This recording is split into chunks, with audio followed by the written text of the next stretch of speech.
He said he was the Eggman. I take this as a bold claim that, due to his complexity, he would be impossible to reassemble. But technology has improved somewhat. For example, an unspecified amount of horses is no longer seen as an appropriate operating tool. Obvious, really. Hooves, clattering, smearing yoke and grinding calcium carbonate into a microclimate storm of wasted potential. Viscous dust devils of pointlessness gyrating in the sodium glare of an unfortunate evening. Central Park attempted to retreat under its own bridges, and the King of America was nowhere to be seen. Just men, albumen, cries of "oh no," and hooves. So many hooves. And I was there, in some form or other. I had not been there before, yet nevertheless it became so. My subsequent minglings with Albert and Lord K have helped elucidate the matter somewhat. Matter. Hilarious. He had talked often and somewhat petulantly about ego death. It seems he was in no way prepared for what that actually entailed. So I found myself to be. And what I found myself to be can, for the sake of ease, most reasonably be described as some form of gas. But a gas the particles of which were entangled at all the many sites around the world which he had visited. There were many brick walls, yet they did not cause me fear. Nothing caused me fear. I simply existed, in numerous locations simultaneously, my experience of these sites all stacked on top of each other, within each other. And there were other entities like myself. I could not see them. Nothing as simple as that. It was more like, every now and then, one of the various conglomerations of myself would undergo some kind of disturbance, like being half asleep and realizing your liminal dream state is being modified by someone talking to you. At first I wondered if I was going mad. But then I considered my situation as a multi-site collection of simultaneous thought clouds, and realized that if it was a question of madness, I was way beyond the event horizon. So I decided to investigate these occurrences, to attempt to tune into what was going on. I realized the fluctuations I was experiencing were somewhat similar to emotions, or reactions to information. In short, I gradually learned how to listen to them. It was not, however, quite like listening. That would require ears. Instead, it was like tuning a receiver into some sort of nebulous machine code. It took some years, floating, morphing, drifting, but I eventually acclimatized to interpreting the vibrations as some form of thought or language. And after that would come communication. This did not seem to be possible with all the entities. Many of them seemed as confused as I had initially been. Some seemed more coherent, but unable or simply unwilling to register my vague presence. Just ghosts haunting ghosts, confused, scared, and alone. More years passed. I witnessed cultural change on a global scale. I saw cities mutate and swell, trends rise and fall, governments also, all in an alarmingly rapid fashion. I continued attempting to communicate with the passing entities, and after a while I realized that they must also be multi-site cloud personages, as I began to recognize patterns recurring in different locations. And I noticed that the patterns were somehow stronger, louder, when they existed at more than one of the sites I inhabited. Sometime towards the end of 1987, I felt a shift in my various collections of particles. George and Paul had both put out new songs on the same day. As much as a globally distributed disembodied force can feel lonely, that is how I felt. I decided to reach out to one of the more familiar patterns. I assumed that it was more familiar because, through simple chance, the corporeal bodies that had existed before us had happened to exist in several of the same locations. Having no mouth, I did not immediately know how to talk. But I considered the precise nature of the fluctuations I felt when one of these entities passed through me, and I attempted to magnify the vibration of my essence in a similar yet personalized way. It worked. In 3 different localities around the world, an unseen nebula introduced itself to me as Albert. I communicated that I did not think I had a name, to which Albert replied that I must still be relatively fresh, and not to worry, names are merely a simplistic form of classification. He then introduced me to an associate called Lord K, who happened to be in 2 of our shared locations, and we had a fascinating but often baffling exchange about the nature of the universe. I began communicating with several other entities, but most often I would seek out Albert, and sometimes Lord K, as they seemed best equipped to explain the nature of my bizarre existence. Albert in particular seemed content with his nebulous lot. "He who makes a gas of himself gets rid of the pain of being a man," was a favourite phrase of his. I suspect it was a quote, but I'd never heard of it. For myself, however, I was trying to glean information from them in order to modify my existence. It had been 8 years, hanging, weightless, morphous and simultaneous, but I still felt like I should be somewhere else. Albert taught me many things, some of which I still don't understand. Our exchanges were spirited flurries of words like duality and wave function.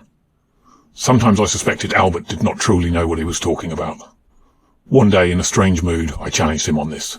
He replied, "How very true, no one really does." And a vigorous vibration went through him and thence myself that I could only interpret as a giggle. In January of 1988, I began to pester Albert.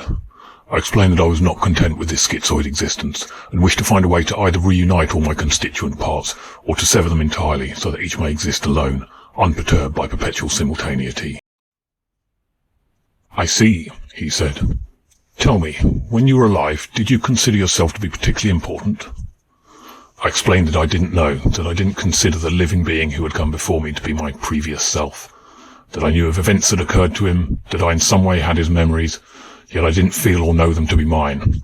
I simply was, here, now, and he was there, then. Albert did that giggling thing again and said, "George and Mr. Das would be most amused." I scanned the library of memories for a moment, then found that I too was vibrating in that pleasant way. Albert continued, "It seems your ego death has been somewhat complicated. You have an entire severance from the continuity of selfhood, yet you also have a blockage such that you seem to be unable to even utter the name John.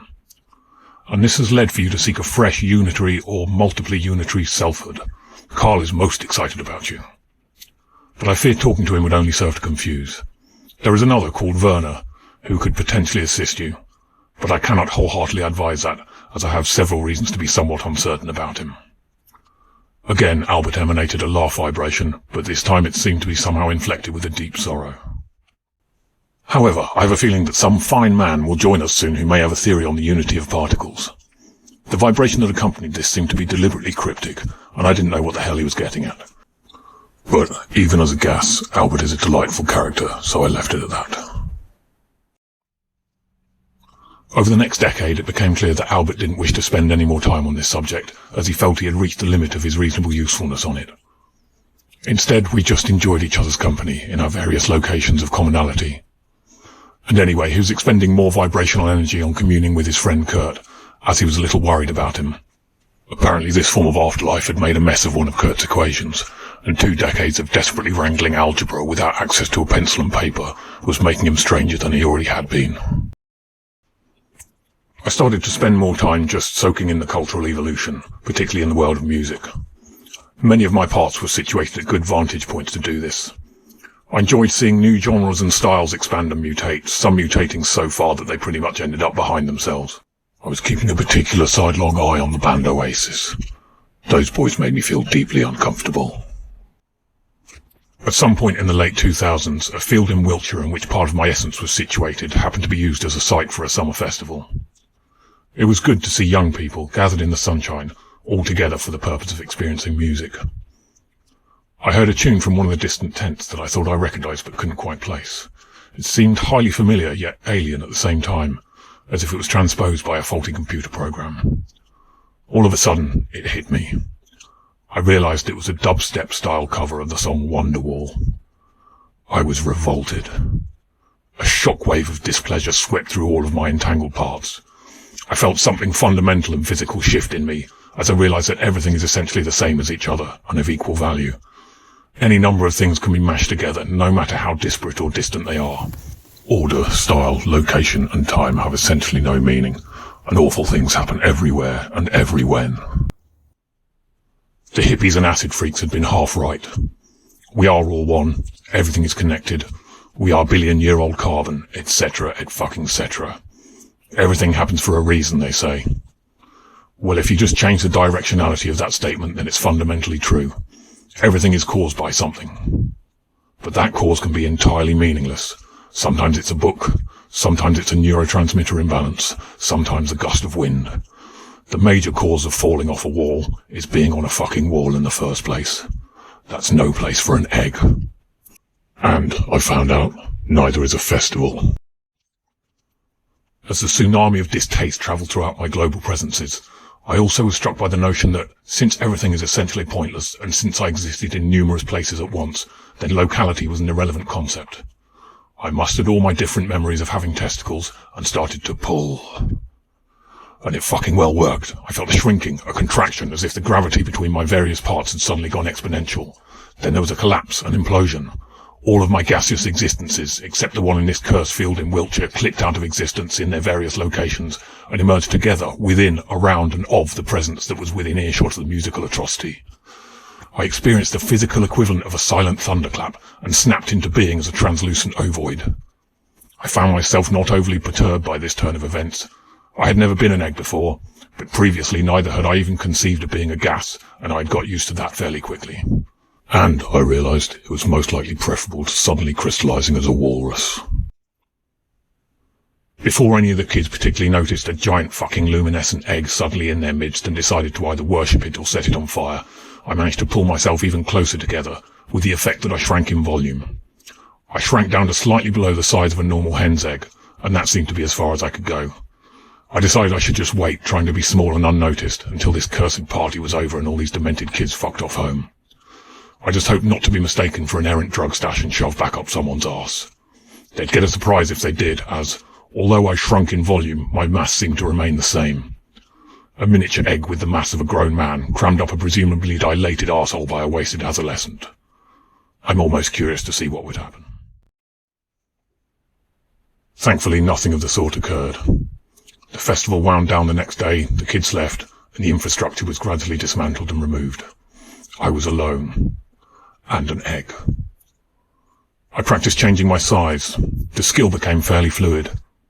And encouraged by this, I attempted to change my shape. This proved much more difficult. In my efforts to produce a pair of arms, they would sometimes almost form, then collapse into other seemingly primordial limb shapes like a hallucinated time-lapse of genetic memory. Occasionally I would try to force a shapeshift, but without a clear image of what I was trying to achieve. This led to some very bizarre results. And nothing lasted. I eventually figured that my time might best be spent just becoming accustomed to the idea of being an egg. I was no longer in touch with Albert, as he had apparently never had cause to visit this particular corner of Britain. Lord K was around, but he seemed to be avoiding me. Something to do with his thoughts on entropy, apparently. I don't think either of them would have been able to help me anyway. Whatever I was almost certainly not within their fields of expertise. So here I am, the fucking Eggman. Be careful what you wish for is, I guess, the lesson. I feel like a fool, and yes, I'm basically on a hill. At least it's not a fucking wall. That would be too much. I've got nothing against dubstep. As far as these new electronic genres go, it seems a fairly creative one. And I don't blame Oasis, but not for this anyway. But somehow the haphazard and meaningless combination of these two things managed to achieve what 1,000 fictional horses never could. Imagine that.